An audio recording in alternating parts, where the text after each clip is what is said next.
The Philippine Marines were surrounded in Patikul, but they defeated the Abu Sayyaf. I looked to my side. One of my men was dead. On my other side, one was wounded. Behind me, someone had blood gushing from his face, but our will to fight was unmatchable. We held the line. We could not retreat. We agreed that whatever happened, if it was going to end here, we'd go down together. Those are the words of 24-year-old Second Lieutenant Romulo Di Mayuga, recalling the moment a jungle in the Philippines turned into a slaughterhouse.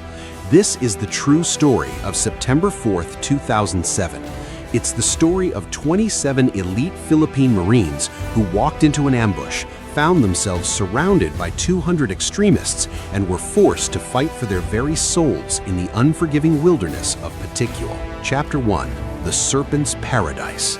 In 2007, the Sulu archipelago in the southern Philippines was a hotbed of insurgency. The island of Jolo, particularly the municipality of Patikul, was a known sanctuary for Abu Sayyaf, a brutal terrorist group notorious for bombings and kidnappings. For the Philippine Marine Corps, this was hostile ground. Every patrol was a gamble, and every jungle trail could be a death trap. The military's mission was one of constant pressure, part of a massive effort to dismantle the group's leadership and infrastructure. Sent into this dangerous environment was a platoon from the elite Marine Force Recon Battalion, the best of the best. They were fresh from grueling training and now on what was called a test mission. Leading them was Second Lieutenant Romulo Di Mayuga, a recent military academy graduate. This would be only his second major firefight. His platoon was a tight-knit unit of just 27 men, tasked with the high-stakes work of intelligence gathering and surgical strikes. In the early hours of September 4th, they had a target. Intelligence had pinpointed an Abu Sayyaf outpost in the village of Tugas, Patikul. The mission was bold. Slip into the camp under the cover of darkness, hit them hard, and disappear. The 27 Marines moved with the silence that their training demanded, creeping through the thick vegetation. They got impossibly close, just 4 meters from the sleeping fighters, close enough to hear their breathing. They waited as the enemy began their morning rituals, then repositioned to higher ground, ready to strike. The plan seemed perfect. The trap was set. But they had no idea they were about to walk into a much bigger one. Chapter 2. The Ambush. As the Abu Sayyaf fighters settled for breakfast, Lieutenant Di Mayuga gave the signal. The Marines opened the ambush with grenades, followed immediately by a deafening volley of automatic fire. At first, it was a complete success. Chaos tore through the enemy camp as the survivors were cut down. "We got them," Di Mayuga remembered thinking, but that feeling didn't last. The sound of the firefight didn't scatter the survivors. Instead, it acted like a dinner bell. The Marines didn't know it, but this small outpost was just one piece of a much larger network. More Abu Sayyaf fighters from nearby camps were alerted, and then the jungle itself seemed to turn against them. A wave of return fire crashed down on the Marines' position from the surrounding trees. The intelligence was wrong. They weren't facing 40 fighters. The real number was closer to 200. The hunters had just become the hunted. The small recon platoon was now trapped, surrounded on 3 sides and fighting for its life. The enemy pushed forward in waves, using the dense jungle as cover, sometimes getting as close as 15 meters. Lieutenant Di Mayuga described the grim reality of the situation. While their number was increasing, ours was decreasing, but we were still organized. The iron discipline of the Force Recon Marines took over. They formed a tight perimeter, their training kicking in as they laid down controlled, accurate fire to hold back the assault. But the sheer number of enemies was staggering. Casualties started to mount. In the middle of the chaos, Lieutenant Di Mayuga saw one of his men go down. As he moved to help the wounded Marine, a bullet tore through his chest and out his abdomen. Despite the devastating wound, he couldn't stop. This was the ultimate test of a leader. He knew retreat wasn't an option. Falling back would mean leaving their dead and wounded to an enemy known for its cruelty. An unspoken vow was understood by every man there. This story of these 27 Marines is a powerful testament to brotherhood and what training can achieve against impossible odds.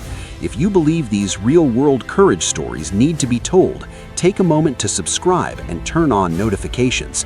You'll be helping us bring more vital, untold histories to light. Now, let's get back to the firefight in Patikul. Chapter 3. Holding the Line. For 3 long hours, the 27 Marines held their ground. Wounded and bleeding, they kept fighting, their M16s and machine guns burning through their ammunition. The air was thick with smoke and the roar of combat. The Marines knew their only chance was to hold their position long enough for reinforcements to arrive. While they were pinned down, a nearby Marine base started firing mortar shells at the Abu Sayyaf positions, providing crucial, if not entirely precise, support. The enemy fighters were relentless, but the superior training and unbreakable will of the Marines made them pay for every inch of ground. Even the wounded could still aim and shoot. They were bloodied, but they were far from broken. They fought off wave after wave of attacks, simply refusing to give in. For all their numbers, the Abu Sayyaf couldn't break the small perimeter. They couldn't capture the Marines' weapons, nor could they reach the bodies of the fallen.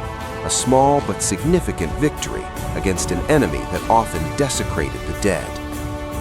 Lieutenant Dimayuga, fighting through the intense pain of his own wound, stayed in command. He and his men understood that survival wasn't about being fearless, but about mastering that fear. As he later said, it is a matter of handling that fear and transforming it into survival skills or turning it into aggression. That aggression, that raw determination to fight back, is what kept them alive. Finally, as their ammo ran dangerously low and their situation became desperate, help arrived. Reinforcements broke through the enemy lines, turning the tide of the battle. The remaining Abu Sayyaf fighters melted back into the jungle they knew so well. Chapter 4. The Aftermath and Legacy. The battle was over. The silence that returned was heavier than the noise it replaced. For the men of this force recon platoon, the test mission had come at a terrible price. In this engagement on September 4th, 6 Marines were killed. 19 of the 27 were wounded. The grim task of evacuating their brothers began. For Lieutenant Romulo Dimayuga and the survivors, the battle was a defining moment. From his hospital bed, the young officer was firm. Retreat was never an option. His platoon, though badly hit, had not only survived against incredible odds, but also unknowingly contributed to a much larger campaign. This battle was part of a wider military pressure that was crippling the Abu Sayyaf's operations, a campaign that had intensified since the death of their top commander, Gaddafi Janjalani, in the same area the year before. The courage shown that September morning did not go unnoticed. The armed forces of the Philippines moved to formally recognize the bravery of Dimayuga and his men. It was a great honor, but for the survivors, the memory would always be tied to the sadness of losing their brothers. Lieutenant Dimayuga put it best: their deaths were not in vain because it had a very positive outcome. We got the leader of the Abu Sayyaf. In the face of an overwhelming force, 27 Marines held the line. They went into a jungle hell, and through sheer grit and brotherhood, they fought their way out. The Battle of Patikul on September 4th, 2007 is a brutal look at the cost of conflict and the character of the soldiers who bear it. It's a story of courage, sacrifice, and the unbreakable bond forged in combat. Let us now take a moment to honor the 6 members of the Marine Force Reconnaissance Battalion who gave everything that day. We honor their memory and the bravery of every man who fought in the jungles of Patikul. They left a legacy of courage against impossible odds. Thank you for watching. If this story resonated with you, please consider watching another of our documentaries on military history. And to any veterans watching, thank you for your service. Thank you so much also for your support to our channel, the Knowledge Vault Center, by subscribing, liking, and commenting on our videos. Good luck and God bless. be safe always.